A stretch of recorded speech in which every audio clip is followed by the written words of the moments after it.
Cycle والا نظر نہیں آیا, یا جناب وہ ٹریفک کے اندر جو ہے وہ موٹر سائیکل والا سلپ ہو کے وہاں چلا گیا, یا بریک فیل ہو گئے تھے. یہ سارے ڈرامے ختم ہو جانے چاہیے, اس لیے کہ آدمی ہوائی جہاز کے اوپر بیٹھ کر بھی انسانی جان سے اگر کھیلے گا تو جرم ہے, اور اس جرم کی پشت پناہی کرنے والوں کو بھی ہم مجرم ہی سمجھتے ہیں, اپنے لوگوں کا قاتل ہی سمجھتے ہیں. یہ حادثات نہیں ہیں, یہ قتل ہے براہ راست. کہ جب بار بار آپ کو اپیل کر رہے ہیں کہ دن کے اندر آپ ٹریفک میں چلاؤ, تو آپ دن میں چلا رہے ہو اور لوگوں کا قتل کر رہے ہو. ہم اس کو حادثہ نہیں قتل سمجھتے ہیں, اور اس کی ذمہ دار سندھ گورنمنٹ ہے. اگر معاوضے کا اعلان نہیں ہوا اور 48 گھنٹوں میں پابندی نہیں لگی اور اس کے اوپر جو کرپٹ انتظامیہ اس کو ہٹا کے یہاں پر اس کو کنٹرول نہیں کیا, تو منگل کی صبح سے مہاجر نوجوانوں کو میں اس میڈیا کے تھرو بڑا بھائی سمجھ کے حکم سمجھنا اس بات کو کہ تمہیں حکم دے رہا ہوں کہ آج کے بعد منگل کے بعد ہیوی ٹریفک نہیں ہونا چاہیے شہر کے اندر, اور اگر کہیں آتا ہے غلطی سے تو اس کو اس کی سزا ملنی چاہیے. شکریہ.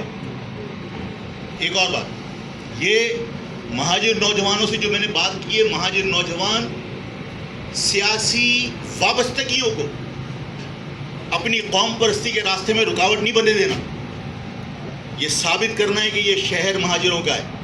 مجھے یہ ثابت نہیں کرنا ہے کہ یہ شہر مہاجر قومی موومنٹ کا ہے. کسی کو یہ ثابت نہیں کرنا ہے کہ یہ شہر JUP کا ہے. یہ ثابت کرنا ہے کہ یہ شہر مہاجروں کا ہے اور ہم اس کے وارث ہیں.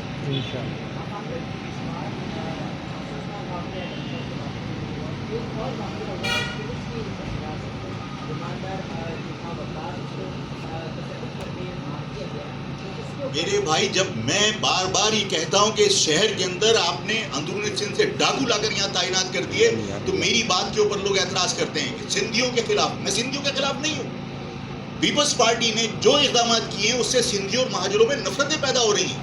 میرے پاس تو قوم پرست پانی کے مسئلے پر آئے تھے, اور میں نے تو ان کے آنے سے پہلے پانی کے مسئلے پر بیان دیا تھا. اس کا مقصد ہے میرا سندھیوں سے اختلاف نہیں ہے, لیکن سارے ڈاکو لا کر آپ نے یہاں پر بھرتی کر کے آپ چاہتے ہو کہ یہاں پر ہم جو باقی سسٹم جس طرح آپ چلاتے ہیں, کیا آپ یعنی آپ بھتے کا الزام لگاتے ہو مہاجر سیاست کرنے والوں پہ, چاہے ہم پہ, چاہے متحدہ پہ, چاہے الطاف پہ, چاہے کسی اور پہ, لیکن سسٹم کے تھرو آپ پورے شہر کے اندر بھتے وصول کر رہے ہو. اب شہر میں ایک عام معصوم بچہ جو کوچنگ سینٹر سے نکلتا ہے, اس سے بھی سندھ کے ڈاکو جو یہاں پولیس کی وردی پہن کے تعینات کیے گئے, اس معصوم بچے سے بھی پیسے وصول کرتے ہیں. اور یہ کوئی نیا واقعہ نہیں ہے. اس کے اوپر اگر شہر خاموش رہے گا تو آج یہ تاجر قتل ہوا ہے, کل کوئی اور قتل ہوا, اور ہمیں اس معاملے میں اپنا موقف سخت بنانا پڑے گا, سخت رہنا پڑے گا.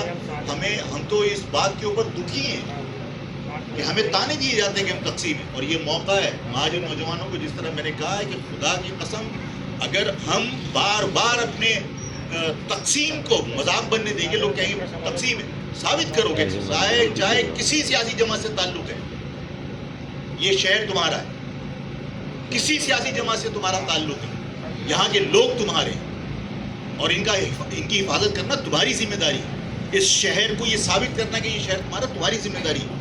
آج یہ تاجر کی بات کر رہے ہیں کہ تاجر اس کے کسٹڈی میں قتل ہو گیا. کل وکلا احتجاج کر رہے تھے نیشنل ہائی وے کے اوپر پولیس کے رویے کی. آپ نے بغیر پڑھے لکھے لوگ ڈاکو یہاں لا کے تعینات کر دیے. ظاہر شہر کا حشر خراب ہو, اور اس شہر کے لوگوں کو اپنے مستقبل کے فیصلے کرنے پڑیں گے. اور یہ میں آج آپ سے کہہ رہا ہوں کہ آج نہیں, کل مہاجر نوجوانوں کو اپنا شہر خود چلانا پڑے گا.